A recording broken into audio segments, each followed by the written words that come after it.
이스라엘의 서기관들과 바리새인들이 예수님을 찾아와서 표적을 구해달라, 보여달라 이렇게 요청을 하고 있는 모습이 나오는데요.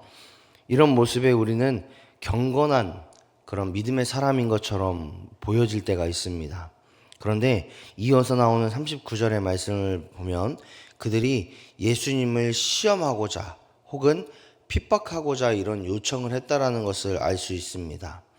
39절에 악하고 음란한 세대라는 뜻은 영적으로 간음한, 즉 하나님을 신실하게 섬겨야 하는 서기관과 바리새인들, 즉 하나님께서 원하시고 바라시는 뜻들을 가르쳐야 되는 그 종교적 지도자들이 하나님을 섬기기보다는 자신들의 영적인 권위를 내세우고 또 자신들의 삶의 모습들을 이렇게 하나님보다 더 우선시하는 그런 세대를 살았던 사람들이었기에 예수님은 그들을 악하고 음란한 세대, 즉 영적으로 간음하고 하나님 앞에 신실하지 못하다라는 모습으로 비난하고 계시는 것을 보게 됩니다.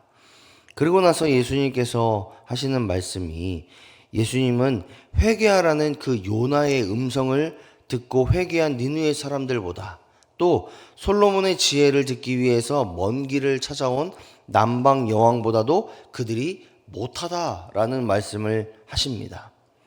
어찌 보면 바리새인과 서기관들은 자신들의 우월한 그 모습에, 우월한 그 위치에 취해서 이스라엘 백성들의 앞에서 자신들의 어떤 것들을 주장했고 어떤 모습들을 보여주기 위해 최선을 다했던 사람들이었는데, 예수님께서 많은 백성 앞에서 그들에게 창피를 주셨기 때문에 그들은 굉장히 충격적인 예수님의 모습 혹은 그 예수님을 죽여야겠다라는 그 생각을 갖게 하는 그런 현장이었을지도 모르겠습니다.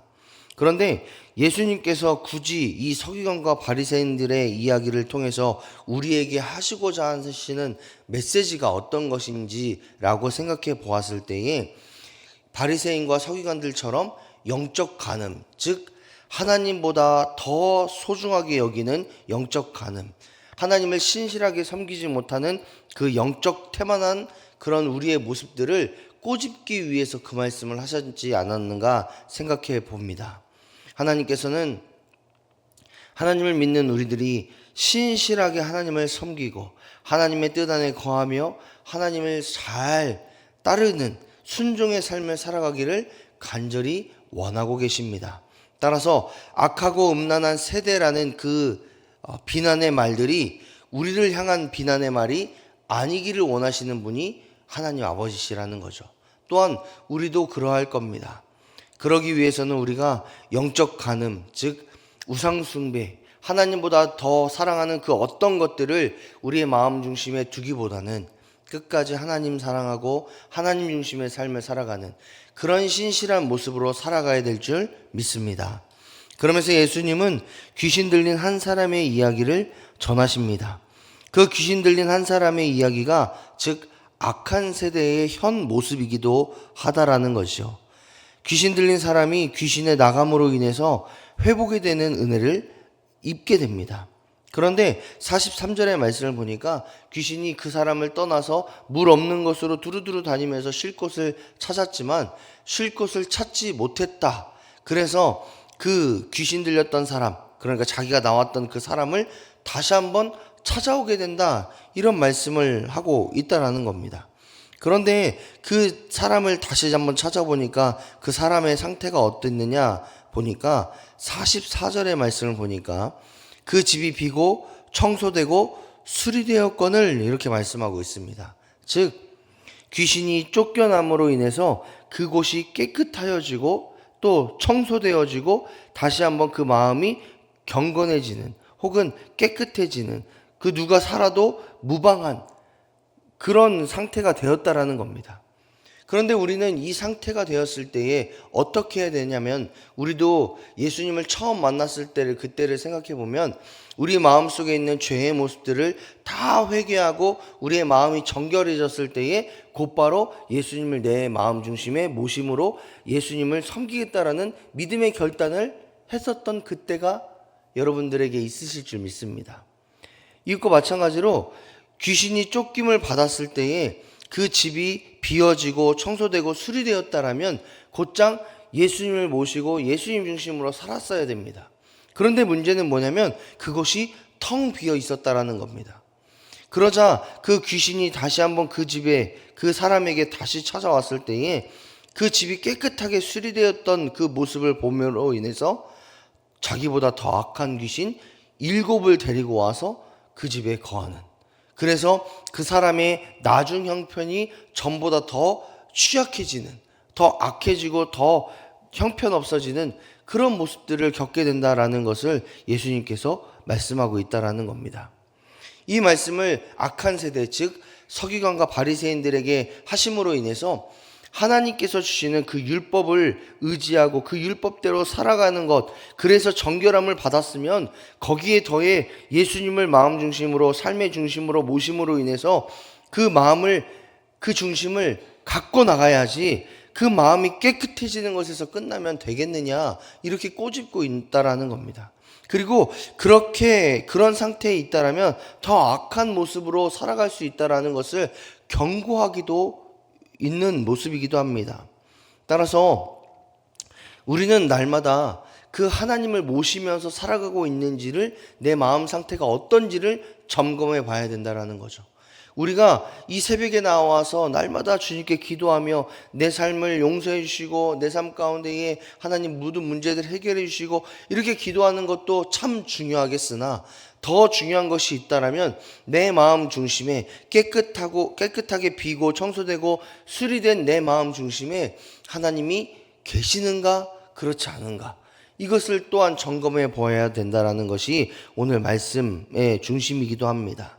따라서 날마다 하나님과의 관계를 잘 유지하고 있는가, 하나님을 내 마음 중심, 그 마음의 자리, 그 마음의 집에 모시고 살아가고 있는가를 늘 유념하셔야 된다는 거죠.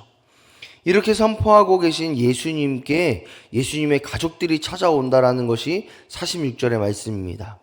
이 상황에서 예수님이 갑자기 진정한 가족에 대해서 말씀하고 계시는데, 이 말씀을 우리가 오해해서 예수님은 가족도 다 버렸다, 부모도 다 버렸다, 이렇게 오해해서는 안 됩니다.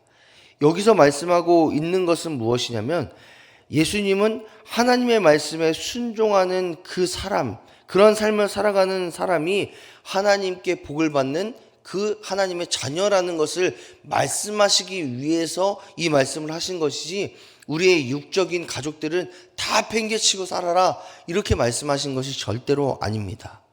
예수님께서는 하나님의 자녀인 사람들을 어떻게 지칭하시냐라고 보면 49절의 말씀을 보니까 손을 내밀어 제자들을 가르쳤다라는 말씀을 하고 있습니다. 우리가 옆에 사람들을 다른 사람들에게 소개할 때 우리 이렇게 아무개는 하면서 이렇게 터치를 하는 것처럼 예수님께서 이 제자들을 이렇게 터치하시면서 다른 사람들에게 이야기하시는 겁니다. 어떻게 이야기하시냐? 49절, 50절의 말씀을 보니까 누구든지 하늘에 계신 내 아버지의 뜻대로 하는 자가 내 형제요, 자매요, 어머니니라. 내 가족이다, 이런 표현을 하시는 거죠.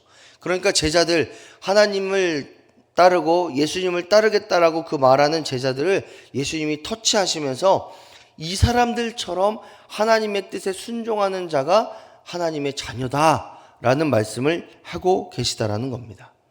하나님의 자녀된 사람들은 교회 안에서 어떤 직분으로 서 있는 것, 어떤 위치에 행동하는 것, 어떤 일을 하는 것, 이게 중요한 것이 아니라 하나님의 말씀에 순종하고 하나님의 뜻이 어디 있는지를 깨닫고 그 말씀대로, 그 뜻대로 살아가려고 애쓰고 수고하는, 하나님께 인정받는 사람이 하나님의 자녀다라는 것을 이 본문을 통해서 말씀하고 계시다라는 겁니다.